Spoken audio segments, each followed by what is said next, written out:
اب میں نے 3 مثالیں دی آپ کو، کیا؟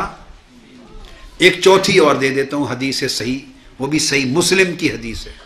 یہ تمام احادیث بخاری، مسلم، ابو داؤد، ترمذی، سیاستہ میں صحیحین میں ہے۔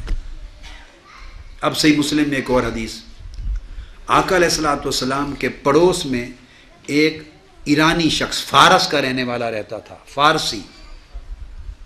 آپ کے پڑوس میں ایک صحابی تھا، اور وہ کیا تھا؟ فارسی، اور اصل تھا فارس کا، ایران کا رہنے والا، اور وہ اچھا کک تھا،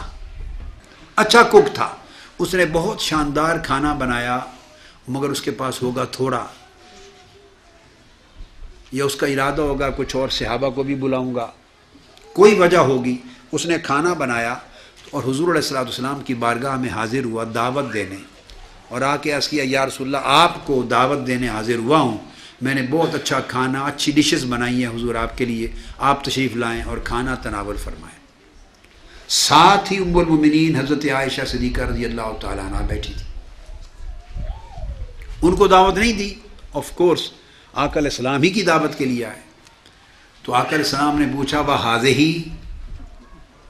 یہ صحیح مسلم کی حدیث ہے، صحیح ہے، تو اس کے بارے میں کیا کہتے ہو عائشہ کے؟ اس نے کہا اللہ، ان کو دعوت نہیں ہے، ان کو دعوت نہیں ہے، صرف آقا علیہ السلام کے لیے بنایا تھا۔ تو آقا علیہ السلام نے جب سنا، اس نے کہا لا، تو آپ نے بھی فرمایا لا۔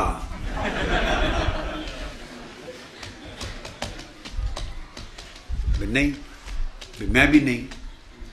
پھر پوچھا آقا علیہ السلام نے اب بتاؤ وَهَذِهِ، کیا کہتے ہو اس کے بارے میں؟ اس نے پھر کہا اللہ، آقا نے فرمایا لا۔ تیسری بار پھر پوچھا آقا علیہ السلام وَهَذِهِ، پھر اس نے لا اور لا۔ وہ سمجھ گیا کہ آقا علیہ السلام حضرت عائشہ صدیقہ رضی اللہ تعالیٰ عنہ کے بغیر تشریف لانا نہیں چاہتے، تو اس نے عرض کیا یا رسول اللہ ان کو بھی دعوت ہے، تو آقا علیہ السلام مسکرا پڑے، پھر ساتھ لے کے چلے اور کھانا کھلایا جا کے پارٹی۔ اس سے ایک تو یہ سنت ثابت ہوئی کہ کبھی کبھار ویکینڈز پر جب کاروبار سے چھٹی کریں، بیویوں کو ساتھ لے جا کے کھانا کھلایا کریں۔ 7 دن 6 دن آپ کو کھانا کھلاتی ہیں نا، پکا کے کھلاتی ہیں نا پورے 7 دن۔ بولیے بھائی، جن کو بیویاں کھانا کھلاتی ہیں،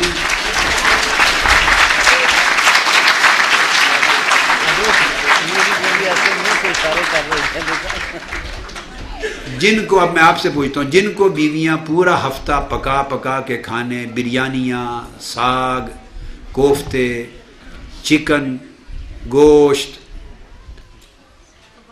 کباب اور میٹھے سویٹ ڈش وغیرہ بنا کے کھلاتی ہیں پورا ہفتہ، وہ ذرا ہاتھ کھڑا کریں۔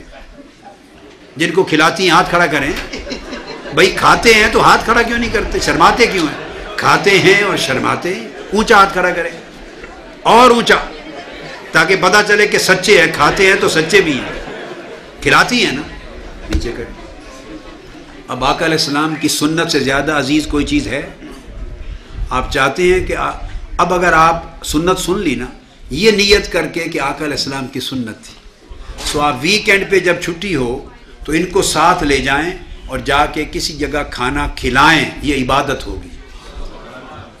مقصد میری بات کا یہ ہے کہ دیکھو ایک رشتہ ہے میاں اور بیوی کا، مگر آپ میاں بیوی کے رشتے میں اگر بیوی کے حقوق، آپ کو اس لیے یہ میں نے تھوڑی سی بات، چند مثالیں احادیث مبارکہ کی اور سنت نبوی کی دے کے تھوڑا زور اس لیے دے دیا کہ ہماری پاکستانی کمیونٹی میں اور خاص طور پہ جن علاقوں سے آپ لوگ زیادہ تر ہیں، وہاں یہ اتنی بیداری اس چیزوں کی نہیں ہے۔ بیویاں نگلیکٹ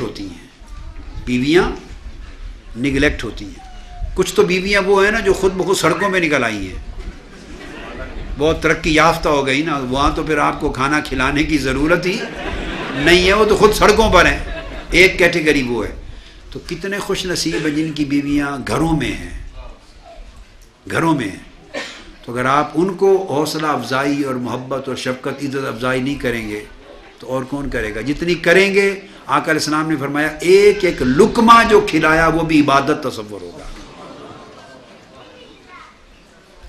اب یہ ایک عمل ہے، میاں بیوی کا رشتہ ہے، اگر اس ڈھب پہ انجام دے دیا تو عبادت ہو گئی۔ اگر اس کے برعکس انجام دے دیا اپنی سمجھ کے مطابق جو کلچر ہے، ہمارا کلچر کیا تھا پاکستان کا، دیہاتوں کا، بیوی کو پاؤں کی جوتی سمجھنا، یہ کلچر اب بھی دیہاتوں میں تصور ہے نا، یہ بیوی کو نیچ سمجھنا۔ مقصد بات کا یہ کہ یہ حقوق ہیں ادا کر